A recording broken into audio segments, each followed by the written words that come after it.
देश का महात्योहार लोकसभा चुनाव 2019 में आप सभी का हार्दिक स्वागत एवं अभिनंदन। देश का ये महात्योहार भारत के हर नागरिक के लिए जिसकी आयु 18 वर्ष से ऊपर है उनके लिए सुगम बन सके, सुविधाजनक बन सके, इसके लिए इलेक्शन कमीशन ऑफ इंडिया ने कई महत्वपूर्ण कदम उठाए हैं। क्या है ये कदम, आइए जानते हैं आज के इस अंक में। और इस विषय में बातचीत करने के लिए आज हमारे साथ स्टूडियो में मौजूद हैं हमारे विशेष पैनलिस्ट। मैं स्वागत करना चाहूंगी श्री संदीप सक्सेना जी का, आप डेप्यूटी इलेक्शन कमिश्नर हैं। साथ ही मैं स्वागत करना चाहूंगी डॉक्टर रणबीर सिंह जी का, आप चीफ इलेक्टोरल ऑफिसर हैं दिल्ली के। श्री कुशल पाठक जी का, आप director information and communication technology election commission of India हैं। साथ ही मैं स्वागत करना चाहूंगी श्री वीएन शुक्ला जी का, आप डायरेक्टर हैं information technology election commission of India. और साथ ही मैं स्वागत करना चाहूंगी मिस तन्वी गर्ग का, आप डिस्ट्रिक्ट इलेक्शन ऑफिसर हैं डिस्ट्रिक्ट नॉर्थ दिल्ली की। और आप सभी विशेष पैनलिस्ट के साथ हमारे साथ स्टूडियो में मौजूद हैं हमारे विशेष मेहमान, हमारे ऑडियंस, आप सभी का बहुत बहुत स्वागत है।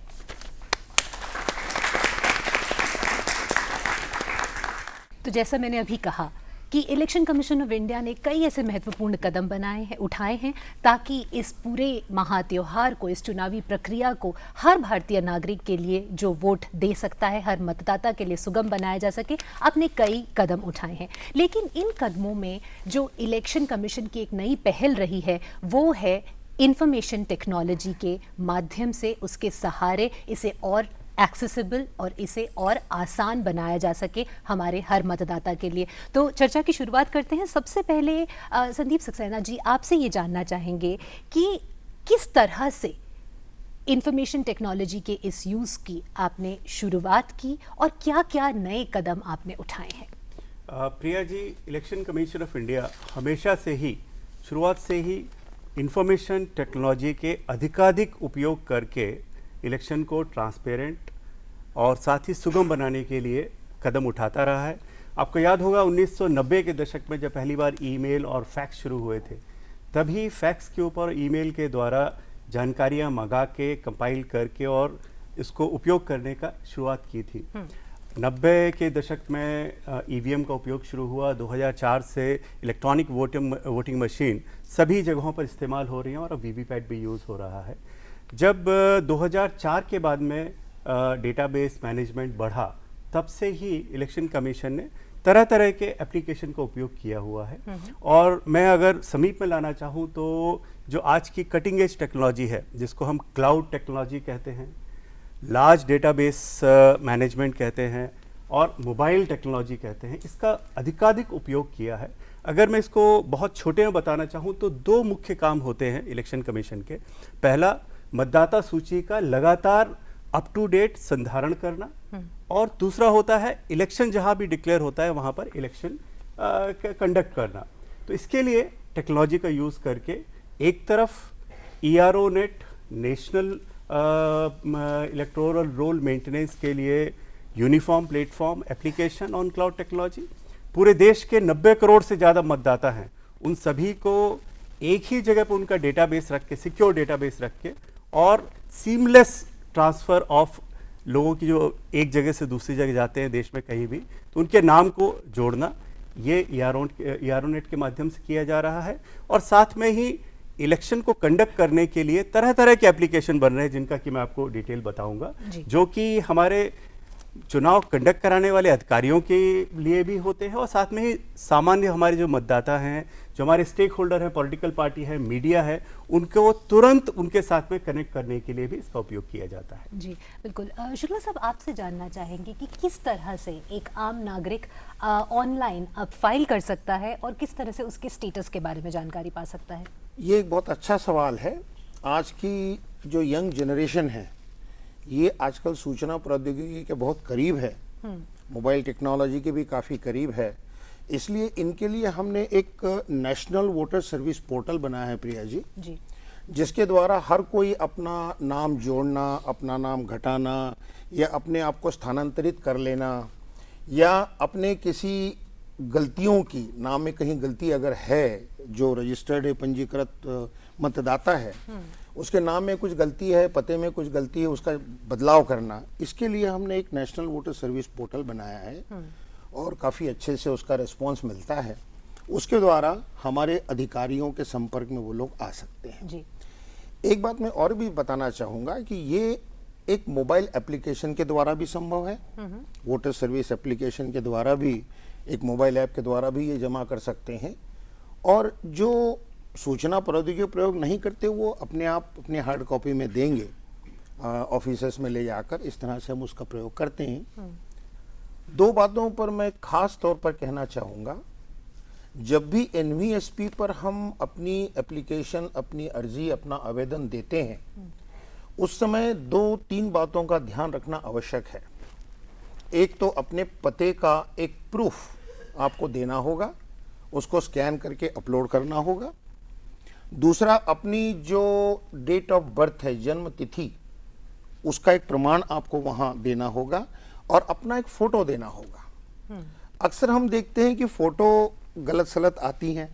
एक पासपोर्ट साइज का फोटो, जिसका हमने एक उदाहरण भी बताया है कि इस तरह से ही होना चाहिए, पूरे फोटोग्राफ में 2/3 हिस्सा हमारे चेहरे का होना चाहिए।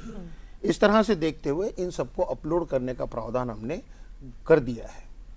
और मोबाइल से भी फोटो लेके आप उसमें डाल सकते हैं। मोबाइल से भी उसका एक बर्थ सर्टिफिकेट का या डेट ऑफ बर्थ सर्टिफिकेट का फोटो लेके आप उसमें डाल सकते हैं। जी। इसमें साथ में मैं जोड़ना चाहूँगा, न केवल आप अप्लाई कर सकते हैं बल्कि लगातार आप उसमें देख सकते हैं कि आपके द्वारा अप्लाई की गई फॉर्म की क्या स्थिति है। क्या आपके बूथ लेवल ऑफिसर ने उसको देख लिया है, क्या आपके ईआरओ ने उसके ऊपर आदेश पारित कर दिया गया है। और आदेश पारित होने के बाद में आपके पास में अगर आपने ईमेल या अपना मोबाइल नंबर दिया है तो आपके पास अलर्ट भी आएगा कि हाँ, आपका नाम जुड़ गया है या फिर इसको काट दिया गया है, रिजेक्ट कर दिया गया है। इसी पोर्टल के द्वारा आप अपना सर्च भी कर सकते हैं। आप अपना नाम अगर है तो ढूंढ भी सकते हैं। और यदि आप अपना स्थानांतर कर रहे हैं, अपने आप को दूसरी जगह जाके वहां रजिस्टर करना चाहते हैं, तो पहले आप अपने नाम को खोज लीजिए। अपने आप फॉर्म पूरा भरा हुआ आएगा। जहां आपको बदलाव करना है केवल उतना ही बदलाव करिए और जमा कर दीजिए। जी। जी। इतने आसान तरीके से इसका भी उपयोग होता है। जी बिल्कुल। तो अमूमन कितने दिन में ये पूरी प्रक्रिया जो है वो पूरी हो जाती है, आवेदन देने से जब तक आपका एपिक कार्ड आपके पास आता है, या अगर आपने चेंज ऑफ एड्रेस के लिए किया है तो लगभग कितने दिन में ये प्रक्रिया पूरी हो जाती है? अगर मैं कहूँ कम से कम समय की जो ज़रूरत है वो लगभग 10 दिन की होती है। जब से आप एप्लीकेशन देंगे तब से 10 दिन के अंदर हो जाना चाहिए। लेकिन हमने चूँकि काफ़ी ज़्यादा काम होता है हमारे ईआरओज़ के पास में, तो लगभग आप ये मान के चलिए कि 3 से 4 हफ्ते में आपका नाम जुड़ जाएगा और वो आप लगातार उसको ट्रैक कर सकते हैं। जी बिल्कुल। रणवीर सिंह जी, आपसे जानना चाहूँगी, अभी हमने बात की एनवीएसपी की, तो एनवीएसपी में आपको अपना ईमेल आईडी या मोबाइल फ़ोन नंबर देना होता है, तो इसकी क्या ज़रूरत है, क्यों ये इतना आवश्यक है? ये बहुत ज़्यादा आवश्यक है प्रिया जी, क्योंकि एक संपर्क बनाना आवेदक के साथ, वोटर के साथ इम्पॉर्टेंट होता है, ताकि उसको वोटर को हम जानकारी समय पे दे सकें। जी। तो एक तो जब उसने एप्लीकेशन दिया है, फॉर्म 6 भरा है या कोई और फॉर्म भरा है, उसमें उनके साथ संपर्क बनाना पड़ता है। उनको आपकी एप्लीकेशन ठीक आ गई है वो अलर्ट जा सकता है एसएमएस के ऊपर, या कोई उनका डॉक्यूमेंट कम है उनको कांटेक्ट किया जा सकता है फ़ोन के ऊपर, उनको ईमेल भेजा जा सकता है। बीएलओ वेरिफिकेशन के लिए उनके घर कब जाएगा ये भी उनको पहले से बताया जा सकता है, अगर फ़ोन का कांटेक्ट उनके पास है या ईमेल है। तो दूसरा ये है कि जब प्रक्रिया पूरी हो जाती है उसके बाद उनको ये इन्फॉर्मेशन देना कि आपका नाम अब जोड़ दिया गया है या आपकी एप्लीकेशन रिजेक्ट कर दी गई है, उसके लिए भी हमें कम्युनिकेशन चैनल की ज़रूरत है। इसलिए मोबाइल या ईमेल हो तो बहुत अच्छा है। तीसरी बात ये है कि जब इलेक्शन होता है, इलेक्शन होने से पहले हम वोटर को कुछ भी जानकारी देना चाहते हैं, वोटर को प्रोत्साहित करना चाहते हैं, वोटर को ये कहना चाहते हैं कि आप अपना नाम चेक करिए, या वोटर को हम ये कहना चाहते हैं कि आप वोट ज़रूर डालिए डेमोक्रेसी की स्ट्रेंथनिंग के लिए, अपने अधिकार को वाकई एक्सरसाइज करने के लिए। तो उसके लिए इलेक्शन कमीशन का बहुत बड़ा प्रोग्राम भी है, स्वीप प्रोग्राम। तो अगर हमारे पास उनका मोबाइल नंबर है तो हम आसानी से उन तक पहुंच सकते हैं। जी। यहाँ ऑडियंस से हम एक क्वेश्चन लेना चाहेंगे। प्रकाश, आप एक सवाल पूछना चाहते हैं, पूछिए अपना सवाल। How can I check my name in electoral roll and find out my polling station and serial number? Prakash, there are 4 ways in which you can find out your name and the polling station. One is that you can call the National Voter Helpline at 1950 and you can get to know about your queries. The second is you can SMS at 1950. What you have to do is you simply have to type ECI for Election Commission of India, the short form ECI, leave space and then type in your EPIC number and just send it. So the 1950 SMS will revert back with the details. The third mechanism is that you could log on to nvsp.in, the National Voter Service Portal.in, and there you can find out about your name in the electoral roll. The fourth mechanism is that there is a special smartphone based app, the Voter Helpline app. So if you download that app on your smartphone, through that smartphone based app also you can find out your name in the electoral roll. एक और महत्वपूर्ण सवाल जो यहाँ पर उठता है वो ये है कि सूचना और प्रौद्योगिकी की मदद से किस तरह से इलेक्टोरल रोल्स की प्योरिटी को आप मेंटेन करते हैं। सक्सेना साहब, आपसे जानना चाहेंगे। हमारे देश के इलेक्टोरल रोल का जो डेटाबेस है वो 90 करोड़ को पार कर चुका है। ये पूरे विश्व में सबसे बड़ा इलेक्टोरल रोल डेटाबेस है और आप जानते हैं कि हमारा देश प्रगतिशील देश है। बहुत से लोग कार्य करने के लिए, नौकरी के लिए बाहर जाते हैं, काफ़ी मूवमेंट, माइग्रेशन होता है, पढ़ने के लिए स्टूडेंट बाहर जाते हैं।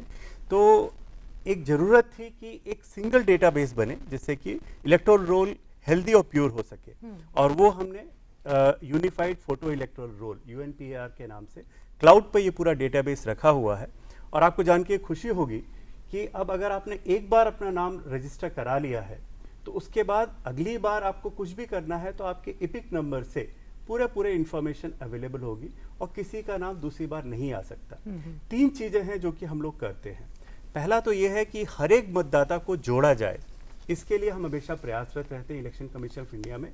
और जो सेंसस के डेटा है उसके हिसाब से कितने अभी हमारे 18 साल के ऊपर के लोग हैं उन सभी का नाम जुड़ना चाहिए, कितनी हमारी महिलाएं हैं 18 साल के ऊपर वाली उनका नाम जुड़ना चाहिए और ख़ास तौर से 18-19 साल के जो हमारे पहली बार एंटर होने वाले मतदाता होते हैं उनको जरूर जोड़ना है। तो इसके लिए हम लोग सेंसस डेटा रख के और एनालाइज करके कहाँ पर कमी है जेंडर की या रजिस्ट्रेशन की पता लगा के हम इसको ठीक करते हैं। और न केवल इतना, चूँकि हमने पहले स्टेट लेवल पे डेटाबेस होता था और पिछले 2 साल में ही इसको एक जगह लाए हैं, तो कई जगह पर कुछ कमियां हैं जिसको कि हम लॉजिकल एरर कहते हैं या कई ऐसा है जहां पर कि लोगों के नाम कुछ स्थिति में 2 बार भी हो सकते हैं।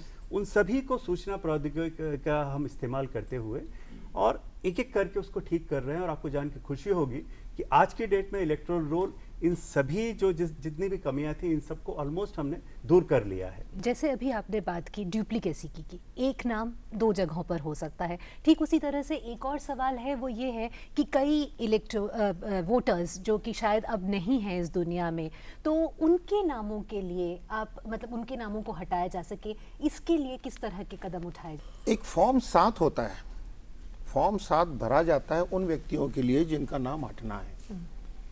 अब मान लीजिए किसी व्यक्ति विशेष की मृत्यु हो जाती है तो उनके परिवार वालों की ये जिम्मेदारी है कि वो फॉर्म 7 वहाँ भर सकते हैं। बेटा भर सकता है, परिवार के बाकी अन्य से कोई भी भर सकते हैं। या वो व्यक्ति जो जानता है कि मेरे पड़ोस में कहीं और ऐसी कोई हो चुकी है घटना, वो वहाँ जमा कर सकता है फॉर्म 7। NVSP के द्वारा कर सकता है, मोबाइल ऐप के द्वारा कर सकता है, किसी भी तरह कर सकता है। एक बात कहना चाहूँगा, फॉर्म 7 भरने का मतलब ये नहीं कि नाम कट गया, उसका सत्यापन होता है। जी, बहुत ज़रूरी है। हमारे अधिकारी वहाँ जाते हैं, जाकर उसको सत्यापित करते हैं उस सूचना को, और जब वो सत्य पाते हैं आ जाता है। एक और तरीका है, जो डेथ सर्टिफिकेट्स दिए जाते हैं इनका डेटाबेस भी बनता है और वो हमारे ERO नेट में आ जाता है। अच्छा। और ERO नेट से एक सूचना जाती है उन कलेक्टर्स तक, उन ERO अधिकारियों तक कि आपके इस भाग का, इस एरिया का कोई व्यक्ति जिसके नाम ये डेथ सर्टिफिकेट इशू हो गया है, कृपया जाइए, सत्यापित करिए, सत्य पाया जाता है तो उसे हटा दीजिए। जी। इस तरह से भी जो व्यक्ति विशेष नहीं है उनके नाम कटते हैं। जी। तो ये हर भारत के नागरिक की नैतिक जिम्मेदारी है कि इस तरह की कोई भी इंफॉर्मेशन, कोई भी सूचना ईआरओ तक पहुंचाएं। इस पर हमारे पास है एक वीडियो, आइए देखते हैं।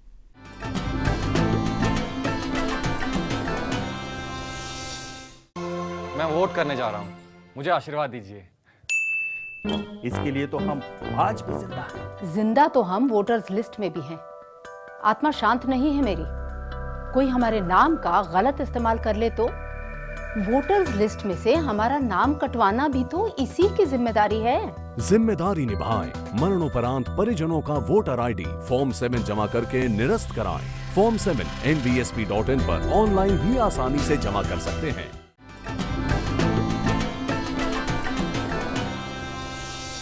तन्वी जी, आपसे जानना चाहेंगे कि जो भारत के नागरिक भारत में नहीं रह रहे हैं, जो ओवरसीज सिटीजन्स हैं, वो किस तरह से एनरोल कर सकते हैं? क्या वो मतदान अपना दे सकते हैं, और अगर दे सकते हैं तो किस तरह से? सबसे पहले प्रिया जी मैं बताना चाहूँगी, एनरोलमेंट के लिए फॉर्म 6A ओवरसीज़ इलेक्टर्स को फिल करना है। उसका 2 तरीके हैं, एक तो या तो नेशनल वोटर सर्विस पोर्टल पर जाकर के फिल कर सकते हैं, या जो वोटर हेल्पलाइन ऐप है इलेक्शन कमीशन का, स्मार्टफोन बेस्ड ऐप्स, उससे भी वो फॉर्म 6A फिल कर सकते हैं। उसके लिए एक जो इम्पॉर्टेंट रिक्वायरमेंट है मैं ज़रूर इंडिकेट करना चाहूँगी, अपने पासपोर्ट का जो वैलिड पासपोर्ट है उसका फर्स्ट पेज और लास्ट पेज जिसमें वैलिडिटी क्लियर हो और on the date of application validity होनी चाहिए। साथ ही जो वीज़ा स्टैंपिंग है वो क्लियरली नज़र आनी चाहिए, वैलिड हो। सो इसके बाद जो ओवरसीज़ इलेक्टर्स हैं फॉर्म फिल करके अपने आप को रजिस्टर करा सकते हैं।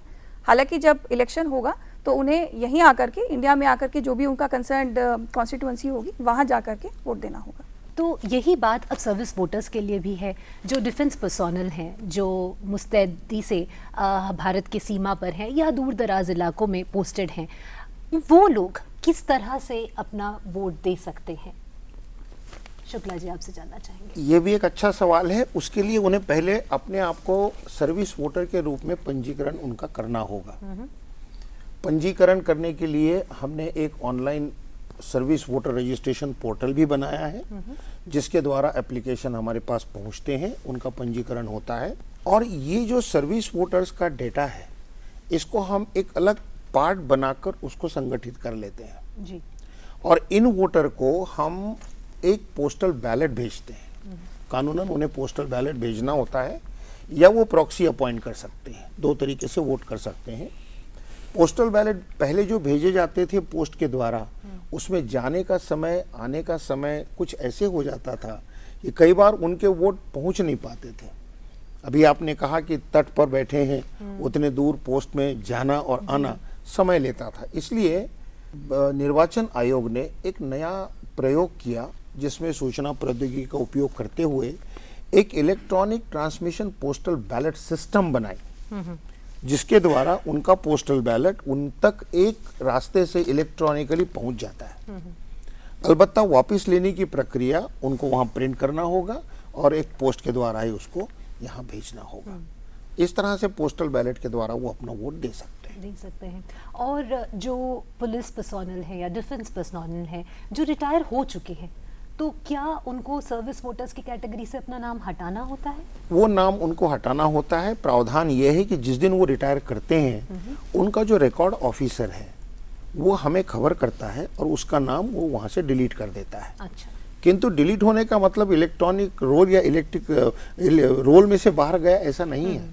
हम तुरंत ही वहाँ सूचना देते हैं कि ये व्यक्ति अब रिटायर हो गया है, उसको फॉर्म 6 भरना है और फॉर्म 6 भर के उसको एक सामान्य नागरिक की तरह एक जनरल वोटर बन जाना है। जी। तो क्या ये सर्विस वोटर्स की जो सुविधा है, ये केवल डिफेंस पर्सोनल को ही उपलब्ध है या उनके परिवार को भी मिलती है? पहले तो मैं आपको बताना चाहूँगा कि सर्विस वोटर्स में 3 तरह के लोग होते हैं जो कि क्लासिफाई है सर्विस वोटर।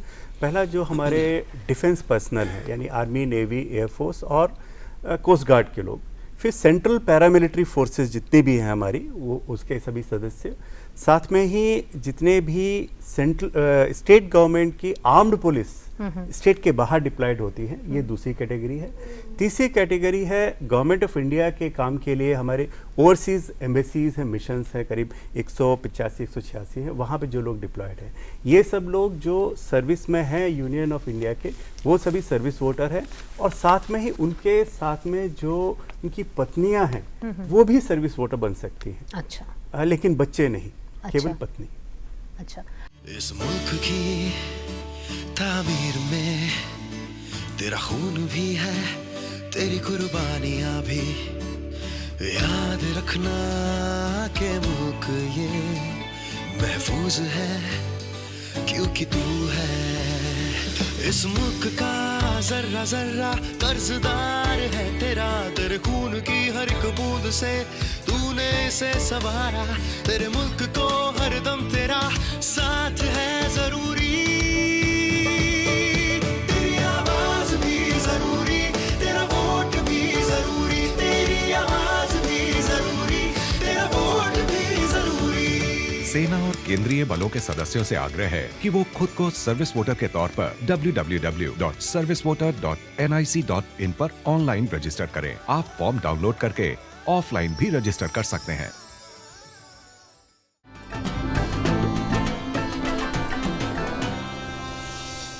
यहाँ पर ऑडियंस से भी एक सवाल लेना चाहेंगे। जय प्रकाश जी, आप एक सवाल पूछना चाह रहे थे। अभी तक आईसीटी की बात हो रही है और आईसीटी कम्युनिकेशन के दौर में हम सभी के पास एंड्रॉयड फ़ोन है। तो सर मैं ये जानना चाह रहा था कि इलेक्शन कमीशन आज तक ऑनलाइन वोटिंग के लिए क्या प्रावधान किए हैं, क्या इसके लिए कोई इनिशिएटिव लिया है या नहीं? एक तरफ से one way electronic postal ballot को ट्रांसफ़र करने की सुविधा है, कानून में भी चेंज किया गया और ये केवल और केवल सर्विस वोटर को दी जा रही है। जैसे ही कंटेस्टिंग कैंडिडेट की लिस्ट फाइनल होती है, 24 घंटे के अंदर जो रिटर्निंग ऑफिसर होते हैं वो इलेक्ट्रॉनिक पोस्टल बैलेट बना के, जो कि इनक्रिप्टेड होता है और साथ में ही पर्सनलाइज्ड होता है, सर्विस वोटर के पास भेज देते हैं। और वो OTP और पिन, ये डबल लेयर ऑफ सिक्योरिटी है, उसे डाउनलोड करके प्रिंट करके फिर भर के और स्पीड पोस्ट से, जो कि इलेक्शन कमीशन पे करता है, एड्रेसी को नहीं करना होता है।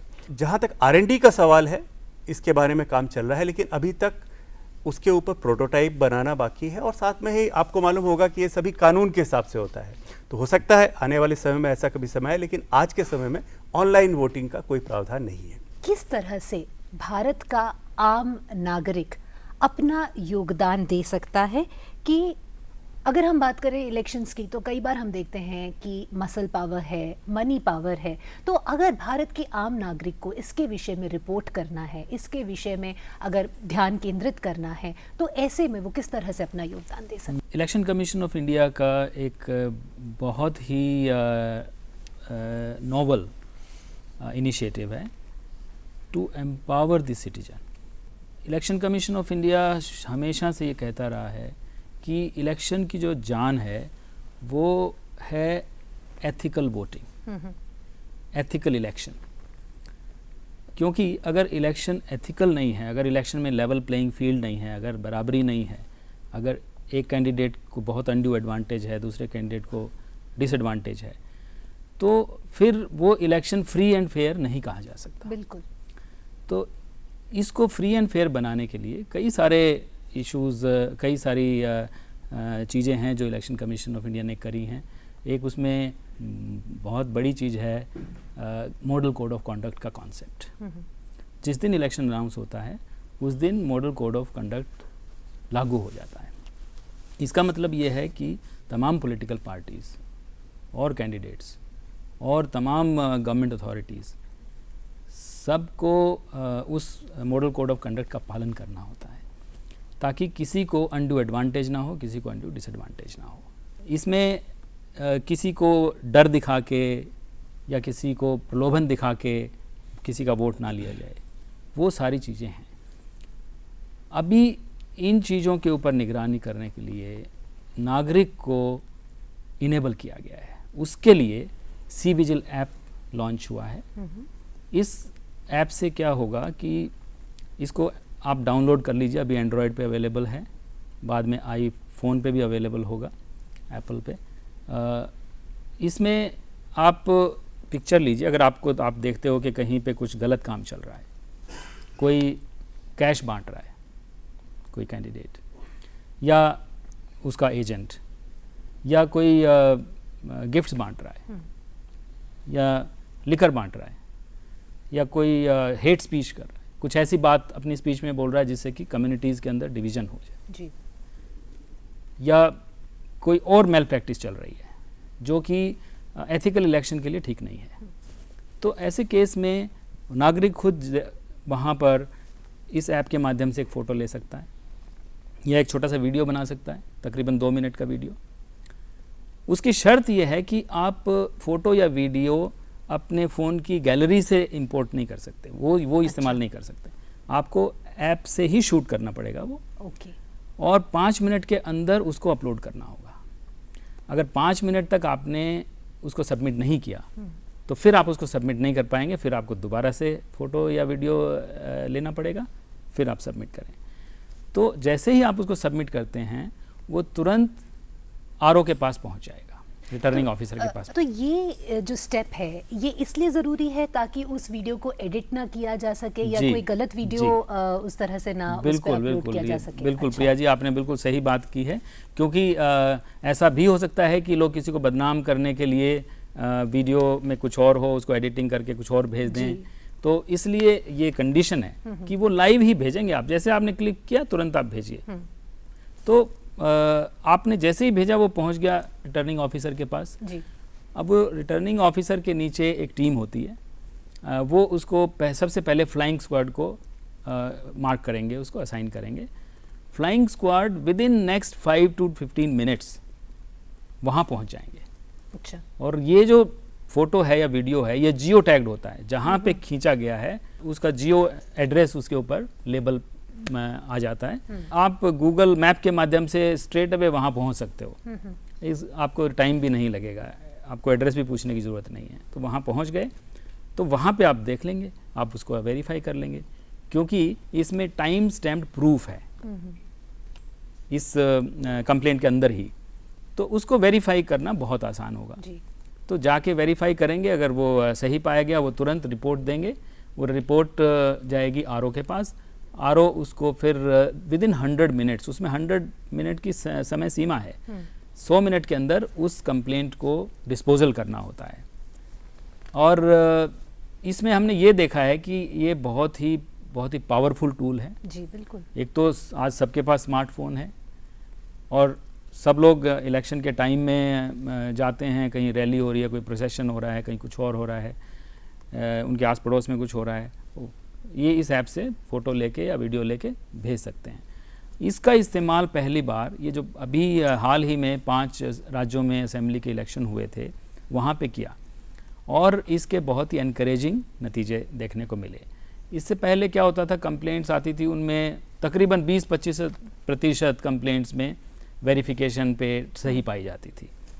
इसमें 70% केसेस में on verification the complaint was found true and correct जी, क्योंकि इसमें टाइम स्टैंपिंग भी है और जीपीएस कोऑर्डिनेट्स भी जी। तो ये इतना बड़ा स्टेप है, it is a sort of revolution towards ethical election.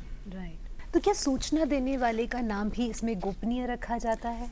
इसमें प्रावधान है कि आप अगर चाहें तो आप अपना नाम गोपनीय रख सकते हैं, वो आपको वो ऑप्शन सिलेक्ट करना होगा before you submit the video और द फोटो। तो इन दैट केस आपकी पर्सनल इन्फॉर्मेशन फिर इलेक्शन मशीनरी के पास नहीं जाएगी जी। और अगर आप उसको उस फीचर को यूज़ नहीं करते हैं तो फिर आपका नाम, आपका फ़ोन नंबर और दूसरा डिटेल जो भी आपका एंड्रॉयड भेजता है वो फिर आ जाता है रिटर्निंग ऑफिसर। खास बात ये है कि अगर आपने सूचना दी है तो 100 मिनट के अंदर आपके पास में आ जाएगा कि आपके द्वारा भेजी हुई जानकारी सही पाई गई और उस पर एक्शन लिया जा रहा है, और अगर नहीं पाई गई सही तो भी आपके पास में आ जाएगा। लेकिन अगर अपने नाम को आप छिपाना चाहेंगे तो फिर आपके पास वापस नोटिफिकेशन नहीं आएगा और आपका नाम और आपके मोबाइल नंबर का किसी को मालूम नहीं पड़ेगा जी।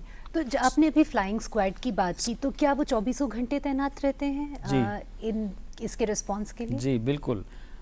हर एक असेंबली कॉन्स्टिट्यूएंसी में कम से कम 3 फ्लाइंग स्क्वाड लगाए जाते हैं। इस प्रकार बहुत संख्या में फ्लाइंग स्क्वाड्स होते हैं।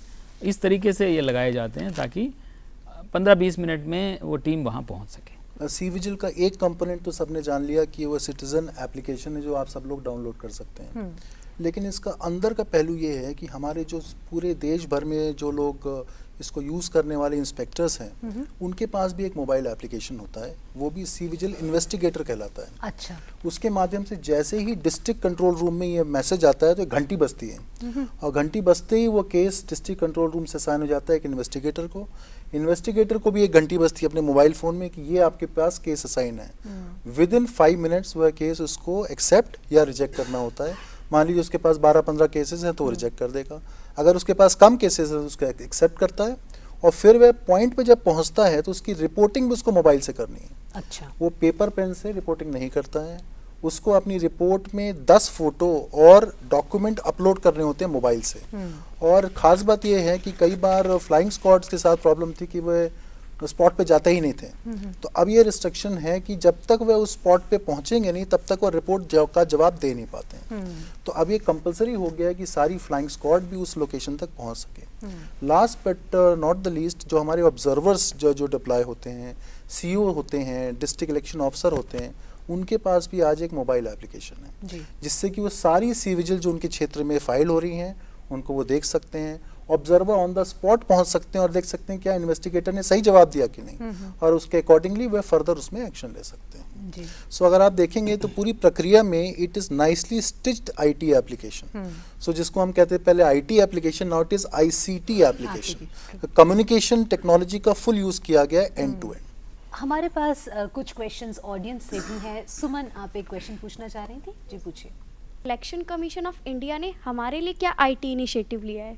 सर्वप्रथम जो इलेक्शन कमीशन ऑफ इंडिया ने डिसाइड किया है वह डिसाइड किया है वोटर हेल्पलाइन मोबाइल ऐप। कई बार अभी चर्चा हुई है, उसको मैं थोड़ा डिटेल में आपको समझाना चाहता हूँ।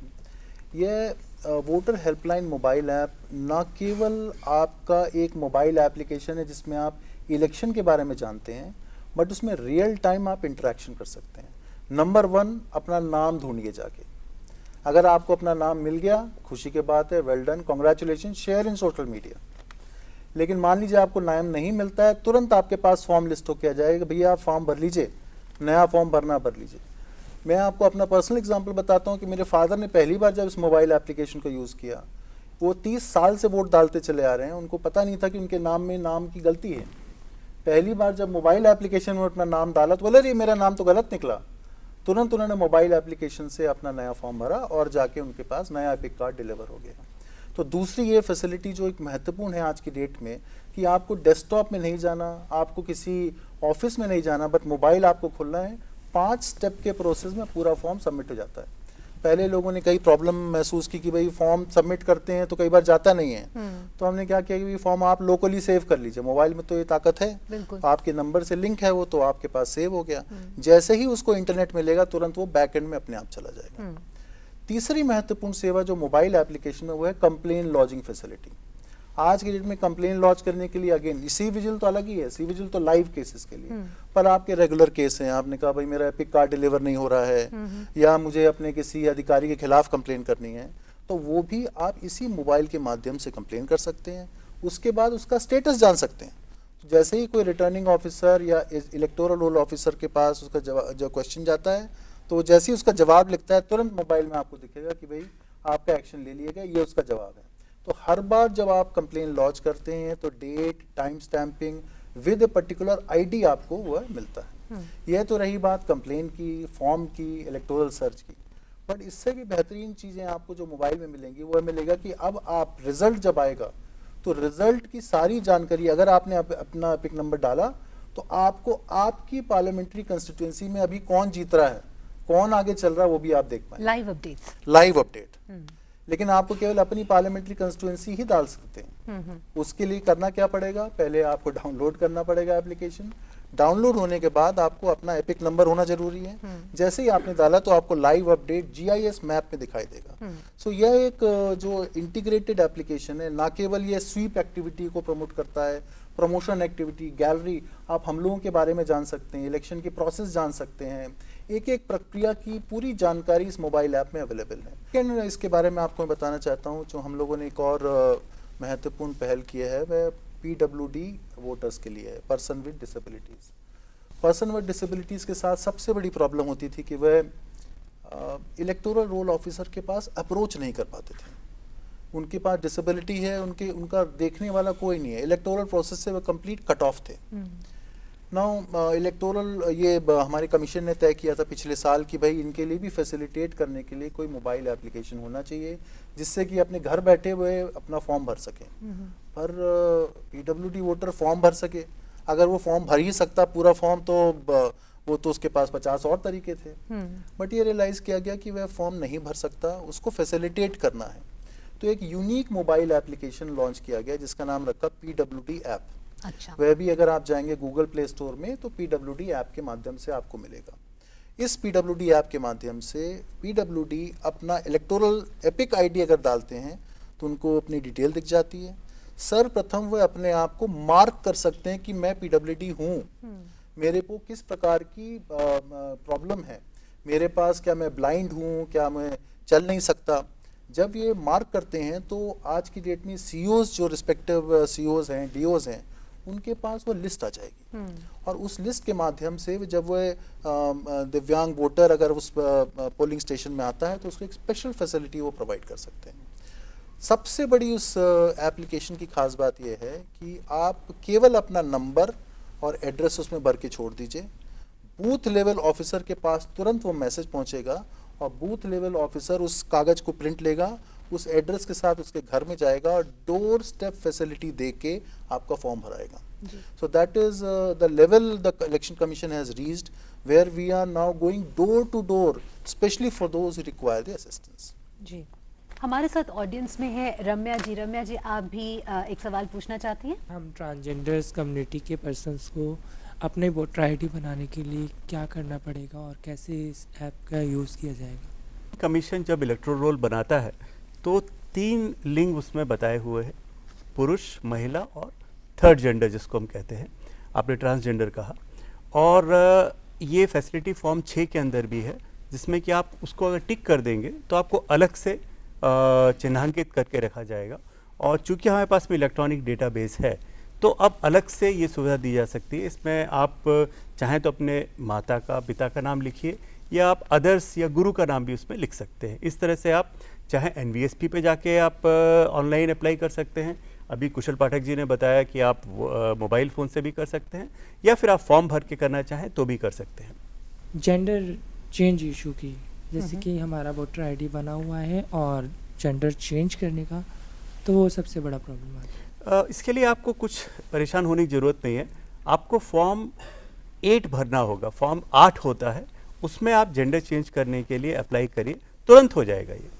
जैसा कि सर ने बताया कि हम ट्रांसजेंडर कम्युनिटी से लोग जाके अप्लाई कर सकते हैं, बट उसमें जैसा कि रम्या ने दूसरा क्वेश्चन पूछा कि नाम चेंज करने में प्रॉब्लम आता है, वो इफेक्टली इसलिए आता है, उसका बहुत बड़ा रीज़न है वो सॉल्व नहीं होता। उसमें आप हमसे 3 चीज़ें मांगते हैं। पहला हमारा पैन कार्ड, दूसरा हमारा कोई भी सर्टिफिकेट होना चाहिए स्कूल का पढ़ा हुआ, उसके बाद अगर कुछ बच जाता है तो वो है हमारी जन्म पत्री। क्योंकि एज अ ट्रांस कम्युनिटी हम लोगों को अपना नाम चेंज भी करना पड़ता है, तो वो सब जो हमारे डॉक्यूमेंट्स आप लोग मांग रहे हो वो सब पुराने नाम से होते हैं। तो वो किस तरीके से आप आइडेंटिफाई करोगे कि वो हमारे ही डॉक्यूमेंट्स है या वो सब चीज़ें, एक ये प्रॉब्लम होता है। सेकंड, जब नया वोटर ID कार्ड बनवाने जाते हैं तब भी वो हम लोगों से कोई ना कोई एक ऐसी चीज़ मांगते हैं जो हमारे नया नाम को आइडेंटिफाई करे, तो उसमें भी प्रॉब्लम होता है। तो उस वजह से हमारे वोटर ID कार्ड बन ही नहीं पाते हैं। तो उस चीज़ को आप किस तरीके से सॉल्व कर सकते हैं वो मेरे को जानना है। बहुत अच्छा सवाल आपने पूछा है। देखिए, अगर पहले से आपका नाम है और आप नाम बदलते हैं तो इसके लिए आपको बस केवल ये बताना होता है कि आपको मालूम है कि नाम बदलने की क्या प्रक्रिया होती है। आपको एक ऐड देना होता है न्यूज़पेपर के अंदर, ओके, और अगर आप चाहेंगे तो आप इसको नोटिफाई भी करा सकते हैं रजिस्ट्रार के साथ में। आपका सेल्फ सर्टिफिकेशन काफ़ी है ये बताने के लिए कि पहले मेरा ये नाम था और इस तारीख से मैंने चेंज कर दिया है, नंबर 1। नंबर 2, जहाँ तक जेंडर चेंज की बात है, इसके लिए आपको और कुछ बताने की आवश्यकता नहीं है। आपने डिक्लेरेशन, सेल्फ डिक्लेरेशन दी है और फॉर्म 8 दिया हुआ, ये काफ़ी है। और ये स्वविवेक से जो हमारे इलेक्टोरल रोल के रजिस्ट्रेशन ऑफिसर हैं वो इसके ऊपर कार्रवाई करेंगे। अगर आपको कहीं लगता है कि इस तरह की परेशानी आ रही है, 1950 पे सीधे टोल फ्री नंबर है, आप रिंग कर लीजिए और फौरन इसके ऊपर कार्रवाई होगी। कुशल पाठक जी, आपसे ये जानना चाहेंगे कि इलेक्शन कंडक्ट को इम्प्रूव करने के लिए कौन से IT एनेबल्ड एप्स मौजूद हैं? देखिए, ऐसा है, इलेक्शन कमीशन ऑफ इंडिया ने बहुत पहले नवंबर 2016 में यह तय किया था कि इलेक्शन जो कि अभी होने वाला है उसके लिए पूरा एक IT एप्लीकेशन का एक वेब नेटवर्क होना चाहिए। और इसके तहत स्टार्टिंग उसी नवंबर में तय की गई एक ICT प्लान बनाया गया। और ना केवल सो, इसमें 3 पहलू होते हैं। पहला होता है सिटीज़न के लिए क्या करना है, दूसरा होता है कैंडिडेट के लिए हम क्या फैसिलिटेट करेंगे, और तीसरा हमारे इंटरनल प्रोसेसेस को हम कैसे मैनेज करेंगे। तो जैसा कि अभी डिटेल में आपको चर्चा की में बताया गया कि वोटर हेल्पलाइन एक पहला एप्लीकेशन है जिसके माध्यम से सिटीज़न का थॉरो इंगेजमेंट होता है। सेकंड, आपको PWD ऐप के बारे में बताया, और एक बहुत ही महत्वपूर्ण अभी आपको बताया गया C-Vigil ऐप के बारे में। Now this is the front end for election commission of India, wherein not only we are engaging the citizen, but we are asking them to participate in the electoral process. Now coming to the second front, that is candidate. Now candidate आज की date में जब वो अपना application file करता है तो obviously physical format में वो फाइल करता है। फाइल करने के बाद बहुत बार उसको अपने एजेंट्स को या अपनी रिटर्निंग ऑफिसर से कांटेक्ट करना पड़ता है, मेरे एप्लीकेशन का स्टेटस क्या है। सेकेंडली, जैसे ही इलेक्शन अनाउंस होता है तो परमिशंस भरमार लग जाती है। लोग कोई रैली निकालना चाहता है, कोई वेरियस जगह को लेना चाहता है, कोई हेलीकॉप्टर की परमिशन लेना चाहता है। इन सब की परमिशंस के लिए एक एप्लीकेशन हमने लॉन्च की जिसका नाम है सुविधा। सुविधा एप्लीकेशन जो है, ना केवल ये एक डेस्कटॉप बेस्ड एप्लीकेशन है बट ये एक मोबाइल एप्लीकेशन भी है। इससे क्या होता है कि जब कैंडिडेट ने अगर अपना नॉमिनेशन पेपर फाइल किया है और उसने अपना मोबाइल नंबर उसमें अगर एंटर किया है तो तुरंत उसको एक SMS आएगा कि आप कैंडिडेट ऐप को डाउनलोड कर लीजिए प्ले स्टोर से। वह अपने कैंडिडेट ऐप से अपनी पूरी नामांकन प्रोसेस को हमेशा एंड टू एंड फॉलो कर सकता है। सेकंड, जब वो परमिशन अप्लाई करता है तो वेब बेस कर सकता है और मोबाइल में उसको ट्रैक कर सकता है। आज की डेट में वेदर उसको परमिशन मिली कि नहीं मिली, कई बार कॉम्पिटिटिव लोग हो जाते हैं कि एक ही जगह पे 4 लोगों ने अप्लाई कर दिया, तो अगर वो ऑनलाइन अप्लाई करे तो फर्स्ट कम फर्स्ट बेसिस पे हो जाता है। यह पहले एक हमेशा लोग चर्चा में रहता था कि भाई ये किसी ने बाद में अप्लाई किया, आपने उनको परमिशन क्यों दे दी। तो कैंडिडेट के लिए एक सुविधा अप्लाई दिया गया है जिस एप्लीकेशन का पूरा पैकेज का नाम है सुविधा application. Now coming to the back end management of the complete election, now this is the core of election. Right. Number one thing what we need to do is to understand that candidate nomination is the core. Now once candidate apply, उनको candidate को कैसे process करना है, ये हमारा एक application है जो सुविधा का बैकएंड होता है। ये रिटर्निंग ऑफिसर के पास एक इंटरफेस होता है, वो एप्लीकेशन का पूरा फॉर्मेट उनके पास आता है, वहीं वो एक्सेप्ट रिजेक्ट भी कर सकते हैं। ऑफलाइन प्रोसेस तो चलती है, ये एक ऑनलाइन प्रोसेस एडिशन हो जाती है। कैंडिडेट नॉमिनेशन के बाद कैंडिडेट परमिशन। थर्ड इम्पॉर्टेंट जो एप्लीकेशन होता है वो है काउंटिंग एप्लीकेशन। जब रिटर्निंग ऑफिसर और असिस्टेंट रिटर्निंग ऑफिसर जब काउंटिंग का डे आता है तो जब EVM और पोस्टल बैलेट्स को वो खोले जाते हैं, ETPBS को खोला जाता है, तो इनकी एंट्री भी उनको सिस्टम में करनी पड़ती है। सो अब आप रियल टाइम में इलेक्शन का डिटेल, मैंने आपको बताया, आप मोबाइल ऐप से भी देख सकते हैं और आप हमारी वेबसाइट में भी जाके रियल टाइम काउंटिंग, कौन लीड कर रहा है, कौन पीछे छूट रहा है, कौन अभी जीत गया है, ये भी आप उस एप्लीकेशन से चीज़ देख सकते हैं। ये तो रहा कैंडिडेट फ्रंट। सो कैंडिडेट ने जितने भी एफिडेविट फाइल किए हैं, the moment they file the affidavit it becomes online in the ECI main website. ना केवल एफिडेविट बट आप पढ़ के आप भी हो सकता है बोले नहीं भाई मुझे इसमें कुछ गड़बड़ लग रही है, तो आप काउंटर एफिडेविट फाइल कर सकते हैं। जो काउंटर एफिडेविट फाइल होते हैं वह भी आपको एफिडेविट पोर्टल में जाके सब विजिबल हो जाते हैं। During the polls, how does IT help apart from telling the voter as to who are the candidates who are leading or trailing in their constituency? क्या कुछ और भी सुविधाएं इसमें मिलती हैं during the polls? देखिए ऐसा है कि जो during the poll is a core activity of internal election staff, therefore citizen के लिए तो केवल रिजल्ट है, उससे ज़्यादा कुछ नहीं। लेकिन हमारे जो इलेक्टोरल स्टाफ हैं और पूरे देश में जो फैले हुए हैं, वो एक हमारी एप्लीकेशन है इलेक्शन डैशबोर्ड, उसके माध्यम से एज एंड व्हेन जो पोलिंग परसेंटेज है उसकी वो पोल डे में एंट्री करते हैं और वो सारा डेटा हमारे नेशनल लेवल पे रिफ्लेक्ट होता है, जो कि सीओ भी देख सकते हैं। कहीं कोई अनटूवर्ड इंसिडेंट्स तो नहीं हो रहा, कहीं ईवीएम मैल फंक्शन तो नहीं कर रही, कोई वायलेंस तो नहीं हो रहा, ये सारी इंफॉर्मेशन हमारे उस पोर्टल में रजिस्टर होती हैं, जिसको हम इंटरनली मॉनिटर करते हैं। Last bit of it, we have introduced what we call as webcasting through IP based camera. Okay. Now webcasting जो क्रिटिकल और वनरेबल पोलिंग बूथ होते हैं, जहां पर इलेक्शन कमीशन आइडेंटिफाई करता है, जहां उनको डर होता है कि कोई संभावना है गड़बड़ होने की, उन सारी जगह पे वेबकास्टिंग की जाती है आईपी बेस्ड कैमरा से। नाउ खास बात उस कैमरे की ये होती है कि उसमें ऑटो डेट टाइम स्टैंपिंग होती है, उसमें ये रेजिलियंस फीचर है कि मान लीजिए अगर वो कैमरा ऐसा लगा दिया है कि लाइट के अगेंस्ट में है तो वो अंधेरा हो जाएगा, तो उसको नाइट विजन कैमरे के रूप में उसको इस्तेमाल किया जाता है। इवन उसमें वॉइस रिकॉर्डिंग की भी फैसिलिटी होती है, जिससे कि जो ईवीएम में जो बटन प्रेस हो रहा है उसकी आवाज भी रिकॉर्ड हो जाती है। अच्छा। सो बैठ के हम इलेक्शन कमीशन में बैठ के रैंडमली सेलेक्टेड पोलिंग स्टेशन में we can directly peers upon and see whether everything is fine. So it is a complete suite of application by which we conduct the application, and this time the more emphasis will be on these type of जी। तो पूरी इस चुनावी प्रक्रिया में election commission के protocol के अनुसार लाखों ईवीएम्स और वीवीपैट्स भी डिप्लॉयड है, तो उनको आप कैसे मैनेज करते हैं? देखिए ऐसा है, इलेक्शन कमीशन जो ईवीएम को मैनेज करती है, नंबर 1 ईवीएम के बारे में तो अलग से चर्चा की जा सकती है जी, बिल्कुल। पर जो आईसीटी एप्लीकेशन इसमें यूज होती है, number 1 is end to end tracking of the machine life cycle. जब से वो पैदा होती है और जब तक वो मशीन डेड नहीं हो जाती, तब तक की पूरी हिस्ट्री रिकॉर्ड एक नया एप्लीकेशन कमीशन ने बनाया जिसको कहते हैं EVM management system.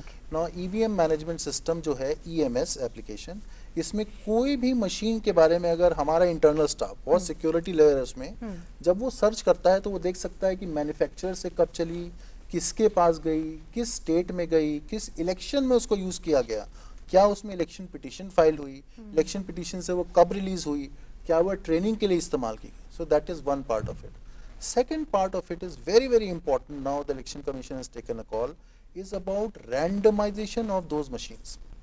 Now what happens is कि there are 2 types of randomization, पहला और सेकेंड रैंडमाइजेशन। फर्स्ट रैंडमाइजेशन में AC level, assembly constituency level पे उन मशीन्स को रैंडमाइज किया जाता है। मतलब मशीन के क्या कंपोनेंट हैं, बीयू, बैलेट यूनिट, कंट्रोल यूनिट और वीवीपैट। इन तीनों मशीनों के एक स्पेसिफिक नंबर हैं जो कि यूनिक नंबर होते हैं सिस्टम में।